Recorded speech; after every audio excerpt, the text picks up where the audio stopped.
नमो हरिहन्ताणं नमो सिद्धाणं नमो आयर्याणं नमो वज्रायाणं नमो लोये सवसाहूणं मङ्गलं भगवान् वीरो मङ्गलं गौतमो गणी मङ्गलं कुन्दकुन्दार्यो जैनधर्मोऽस्तु मङ्गलं सर्वमङ्गलमाङ्गल्यं सर्वकल्याणकारकं प्रधानं सर्वधर्माणां जयनं जयतु शासनं जयनं जयतु शासनं। सीमंदर पूजन का अर्थ हम देख रहे हैं। करलो जनवर की पूजन में 234 और जनीन अर्चना में 133 पेज नंबर। कल हमने अक्षत का छंद देख लिया था, आज हम पुष्प का छंद देखेंगे। पढ़ते हैं सब एक साथ। तुम सुरभित ज्ञान सुमन हो प्रभु नहीं राग द्वेष दुर्गंध कहीं सर्वांग सुकोमल चिन्मय तन जग से कुछ भी निज अंतरवास शून्यांतर पर की माया से चैतन्य विपिन के चित्तरंजन हो दूर जगत की छाया सुमनों से मन को राग मिली प्रभु कल्प बेली से यह लाया इनको पाचक मन भग भर चोच चरण में। क्या कह रहे हैं यहाँ पर पुष्प के छंद में? यहाँ पर पुष्प ज्ञान को किसकी उपमा दी है? पुष्प की महिमा दी, उपमा दी है। क्यों उपमा दी है? क्योंकि जो ज्ञान है, जैसे जैसे पुष्प पूरा खिला हुआ होता है, ऐसे ही भगवान का जो ज्ञान है, केवल ज्ञान है, वो कैसा पूर्ण विकसित है। पुष्प की तरह कैसा है? पूर्ण विकसित। तो इसका अर्थ देखते हैं क्या कह रहे हैं। तुम सुरभित ज्ञान सुमन हो प्रभु। क्या कह रहे हैं कि जो भगवान का ज्ञान है वो कैसा है? सुरभित मतलब सुगंधित है। और क्या कैसा है? ना ही राग द्वेष दुर्गंध कहीं। भगवान के ज्ञान में जो पूर्ण विकसित ज्ञान है वे भगवान कैसे वीतरागी हैं। तो जब वे वीतरागी हैं तो राग द्वेष की दुर्गंध नहीं है। सर्वांग सुकोमल चिन्मय तन जग से कुछ भी संबंध नहीं। कि भगवान का जो जैसे पुष्प है, पुष्प का शरीर कैसा अपन को दिखाई दे रहा है, लेकिन जो भगवान का शरीर है, कोमल शरीर है ना पुष्प का, ऐसे भगवान का शरीर कोमल किससे है? कि ज्ञान दर्शन अनंत गुणों से परिपूर्ण भगवान का शरीर कैसा है? सुकोमल है और जग से कुछ भी संबंध नहीं। कह रहे हैं कि जैसे जो पुष्प है, पुष्प की सुगंध क्या वो किसी अन्न के लिए होती है कि जब कोई तोड़ेगा तभी सुगंधित होगी, या कोई मुझे यूज़ करेगा किसी काम में तब मैं सुगंधित होऊंगा? ऐसा नहीं है। पुष्प अपने आप में ही कैसा है? सुगंधित है। और कांटों के बीच में रहकर भी पुष्प कैसा है? अपने स्वभाव को छोड़ता है क्या? कि पुष्प तो कांटों के बीच में रहता हुआ भी परिपूर्ण खिला हुआ रहता है। अन्य विपरीत परिस्थितियां हों तो भी अपना स्वभाव को छोड़ता है क्या? कि पुष्प अपने स्वभाव को नहीं छोड़ता। तो कह रहे हैं कि जो भगवान ने केवल ज्ञान प्रकट किया, पूर्ण ज्ञान भगवान को विकसित हुआ, तो क्या वह केवल ज्ञान किसी अन्य के लिए किया क्या?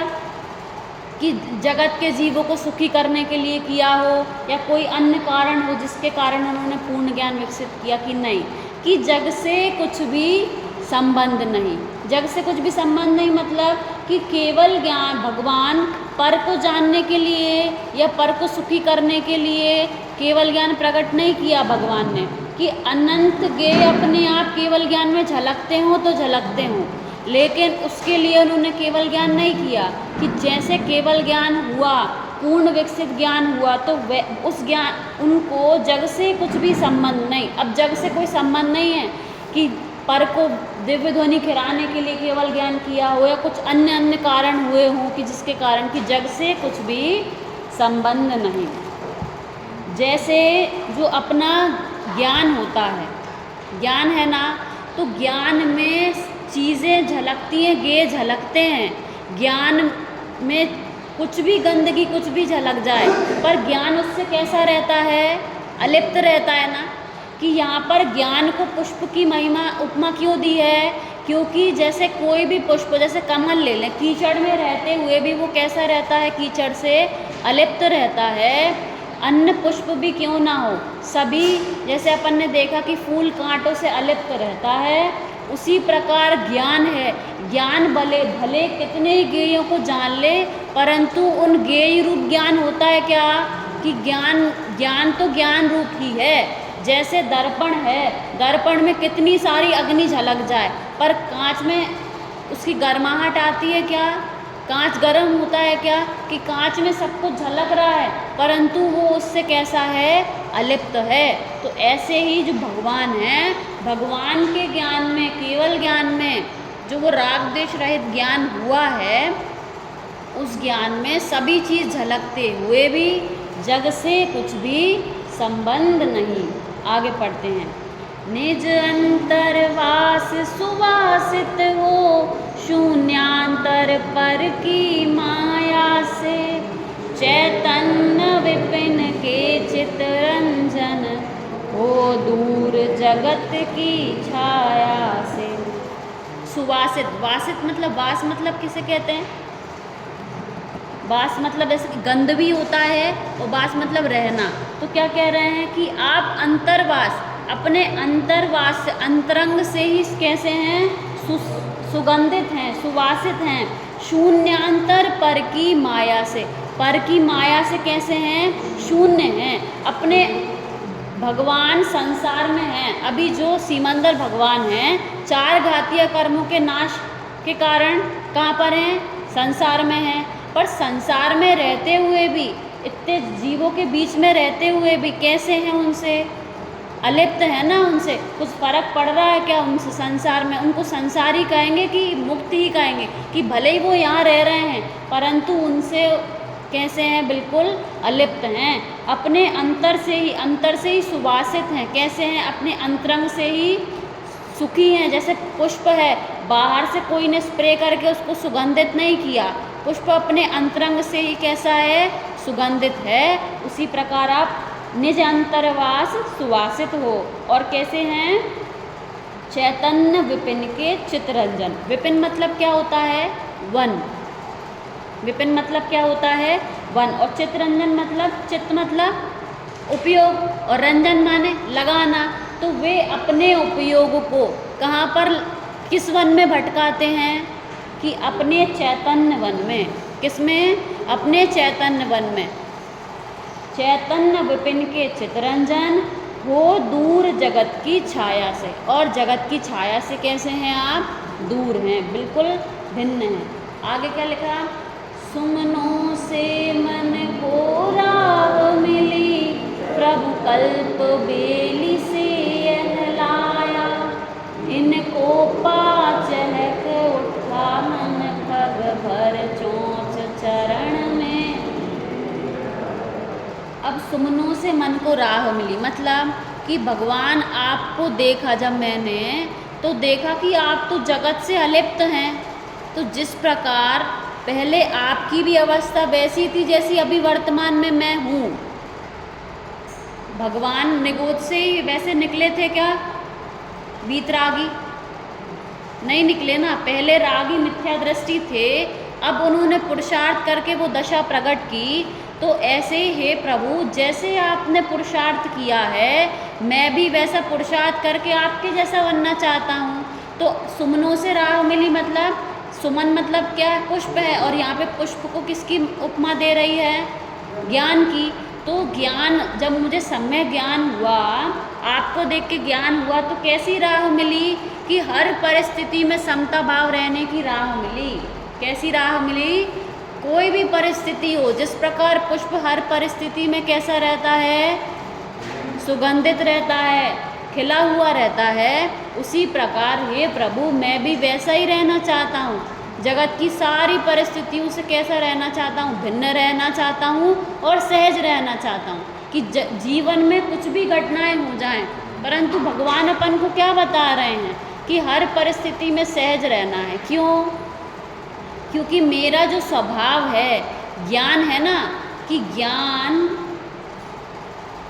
आत्मा के जिस प्रदेश में, किस प्रदेश में, कि प्रत्येक प्रदेश में ज्ञान है, ठीक है। तो ज्ञान भी आत्मा में है।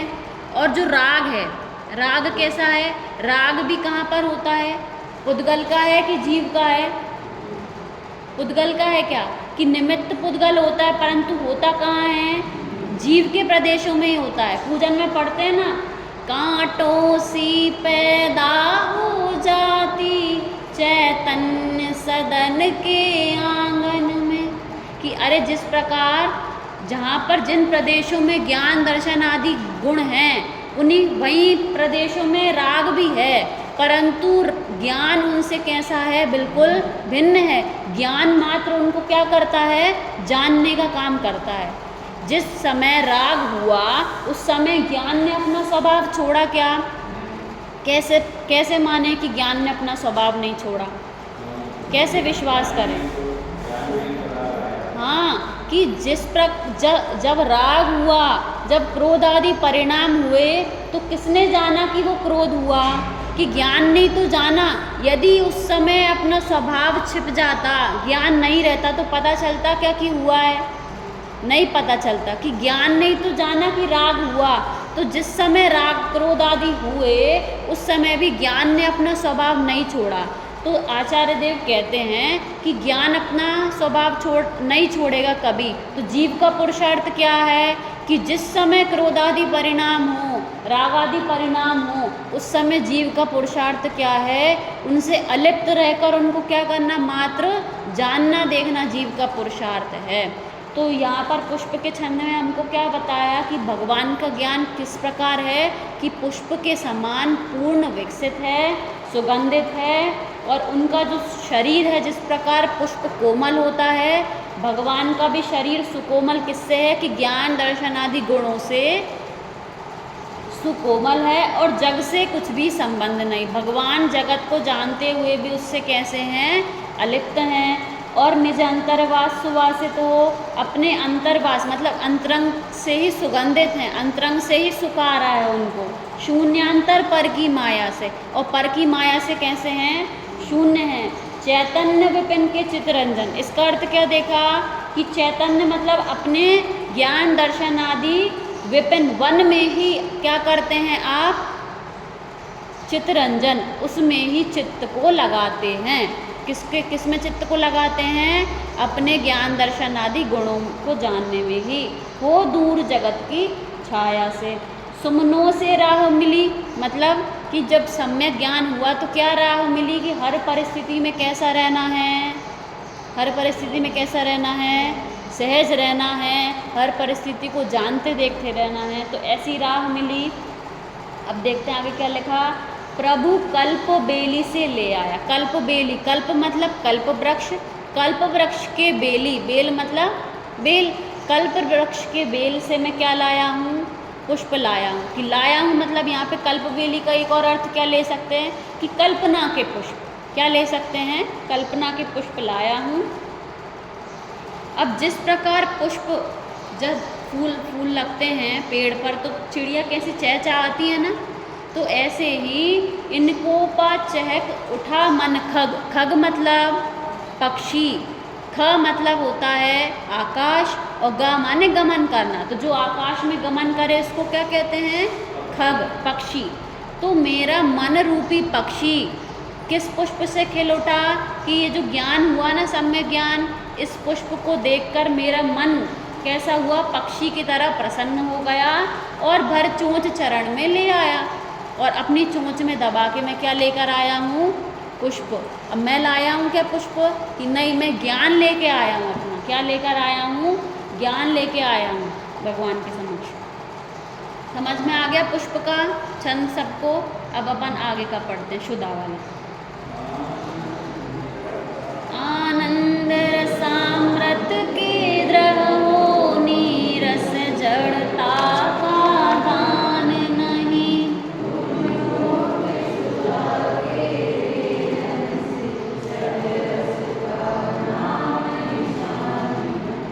वेद विध व्यंजन के विग्रह से प्रभुक न शांत हुई में। आनंद सुधा रस निर्झर तुम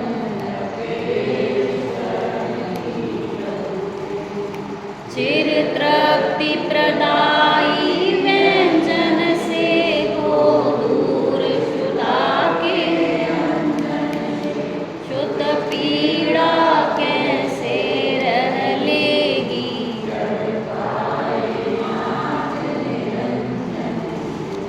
अच्छा, आनंद रसामृत के द्रह हो। द्रह मतलब होता है सरोवर। तो कह रहे हैं कि भगवान आप किसके सरोवर हो कि आनंद रूपी रस अमृत के आप क्या हो, सरोवर हो। सरोवर कैसा होता है, पानी से लबालब होता है ना, कि ऐसे ही आनंद के रस आप में कैसा आनंद रूपी रस अमृत भरा है। ठीक है। नीरस जड़ता का दान नहीं। नीरस मतलब रस से रहित। तो भगवान जो सरोवर में जिसमें जो होगा वो वही देगा ना। आप सरोवर में भर के लाओगे पानी तो उसमें से आम रस निकलेगा या कोई और रस निकलेगा क्या? नहीं निकलेगा, पानी निकलेगा ना। तो कह रहे हैं नीरस जड़ता का दान नहीं, मतलब जब भगवान की दिव्य ध्वनि खिरती है तो दिव्य ध्वनि भगवान की खिरी तो उस समय भगवान ने अपन को क्या बताया कि जो जड़ है ना, जड़ पुद्गल में सुख नहीं है। जगत के देव इतने सारे हैं, वो किस में सुख बताते हैं कि पैसे कमा लो, आप ऐसा मेरे को ऐसा करोगे तो आपको पैसा मिलेगा, घर मिलेगा, ये मिलेगा। इसका अर्थ क्या है कि वो किस में सुख बता रहे हैं, जड़ वस्तुओं में सुख बता रहे हैं। परंतु भगवान आपने क्या बता दिया कि जो सुख है वो मुझ में है, जड़ वस्तुओं में सुख नहीं है। तो नीरस जड़ता का दान नहीं। आपने जो दिव्य ध्वनि आपकी दिव्य ध्वनि खिरी उसमें बताया कि जड़ वस्तुओं में सुख नहीं है। तुम मुक्त शुदा के वेदन से। भगवान किसके वेदन से रहे थे?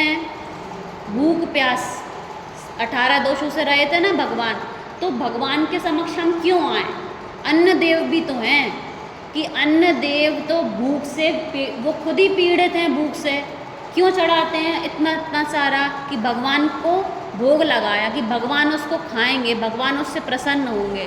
अरे हम भी तो अन्य व्यंजनों को देख के प्रसन्न होते हैं और वो देव भी उनको देख के प्रसन्न हो रहे हैं। और एक हमारे भगवान हैं जो कि भूख प्यास से रहित हैं, उनको भूख प्यास ये जो दोष हैं वो नष्ट हो गए हैं उनके। तो हम भी वैसा ही सुखी होना चाहते हैं ना। अच्छा, अपन सुबह उठते हैं तो भूख लगाती है, खा लिया, थोड़ी देर बाद फिर भूख लगाती है, फिर कल फिर वही यही प्रोसेस कब से चल रहा है अपना। भूख मिटी क्या अपनी? नहीं मिटी। तो अपन को ये दुख लगना चाहिए कि नहीं कि ये जो पेट है ना, ये जो शुदा है, ये महारोग है। इस जीव रसना इंद्रिय को जीतना माने 5 इंद्रियों को जीतना जैसा है। इस रसना इंद्रिय के पीछे सुबह से शाम तक जीव क्या क्या करता है। तो हमको ये दुख लग रहा है कि नहीं कि अभी हमको दुख नहीं लग रहा, हमको सुख उसी में लग रहा है, इस रसना इंद्रिय के पोषण में। तो क्या कह रहे हैं कि भगवान आप शुदा के वेदन से रहित हो और षट रस का नाम निशान नहीं, 6 रस का नाम निशान नहीं। 6 रस कौन कौन से होते हैं? दूध, घी, नमक, तेल, शक्कर, ये जो 6 रस होते हैं इनका नाम निशान नहीं। फिर आगे क्या लिख रहे हैं? विद विद व्यंजन के विग्रह से प्रभु भूख न शांत हुई मेरी। विग्रह मतलब विशेष रूप से ग्रहण। विशेष रूप से ग्रहण मतलब कि एक गेहूँ है, ठीक है, गेहूँ से सादा रोटी बनती है उसी गेहूँ से।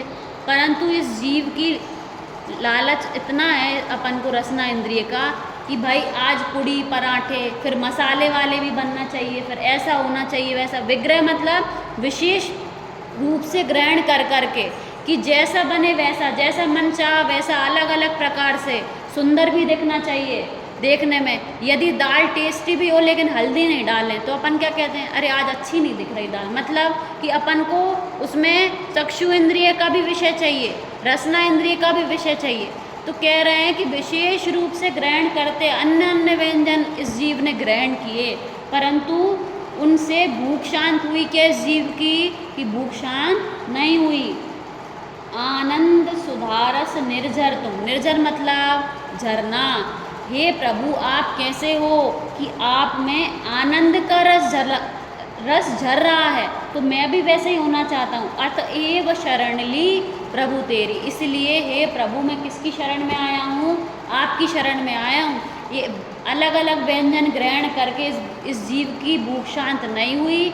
आप किससे रहित हो, शुद्धादि आप में नहीं है, तो इसलिए मैं आपकी शरण में आया हूँ। देखो आगे क्या लिखा, चिर तृप्ति प्रदायी व्यंजन से। चिर मतलब अनंत काल की तृप्ति चाहिए। अब 1-2 घंटे की तृप्ति नहीं चाहिए कि भोजन कर लिया और 1-2 घंटे के लिए शांति, ऐसी शांति नहीं चाहिए। अब कैसी शांति चाहिए, चिर तृप्ति प्रदायी व्यंजन से हो दूर क्षुधा के अंजन से। हे प्रभु आप किसके अंजन से, अंजन माने क्या होता है, काली माँ। तो आप क्षुधा रूपी काली माँ से कैसे हो, दूर हो, आप में क्षुधा आदि दोष नहीं है। क्षुत पीड़ा कैसे रह लेगी, मेरी भी पीड़ा अब नहीं बच पाएगी। क्यों, क्योंकि डॉक्टर के पास जाए, वैसा जैसा डॉक्टर बताए, जैसी दवाई दे वैसा पूरा करने के बाद रोग बचता है क्या, रोग नहीं बचता। उसी प्रकार मैं आपकी शरण में आया हूँ और भगवान के बताए हुए मार्ग पर कोई चले और उसकी ये क्षुधा आदि दोष रह जाएं, ऐसा हो नहीं सकता। तो क्षुत पीड़ा कैसे रह लेगी जब पाए नाथ निरंजनी, कि मैंने जगत के कुदेव आदि को छोड़ के बहुत पुण्य से आपको पाया है कि नहीं, कि जगत के जीव हैं वो तो उनको ही भगवान मान रहे हैं जो दोषों से सहित हैं, परंतु मुझे निर्दोष गुरुदेव शास्त्र गुरु मिल गए तो अब मेरे भी दोष नहीं बचेंगे। ऐसे भगवान सीमंदर को देख के हमको विचार करना चाहिए। बाकी कल का सहजा